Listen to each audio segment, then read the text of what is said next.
মরলো কেন? প্রশাসন জবাব চায়। গুলি কেন? জবাব চাই, জবাব চাই, জবাব চাই।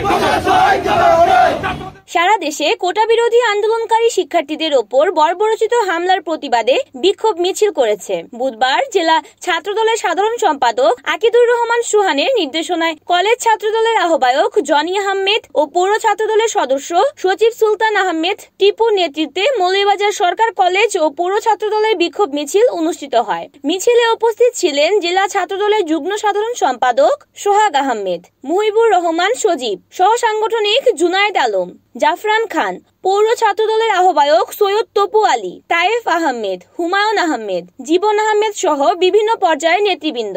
এদিকে জেলায় কুলাউড়া উপজেলায় শ্রীপুরে কোটা সংস্কার আন্দোলনের সমর্থনে শিক্ষার্থীদের বিক্ষোভ কর্মসূচি পালন করেন। বিক্ষোভ মিছিল নিয়ে শিক্ষার্থীরা রাস্তা অবরোধ করে সড়কে বসে পড়েন এবং বিভিন্ন স্লোগান দিতে থাকেন।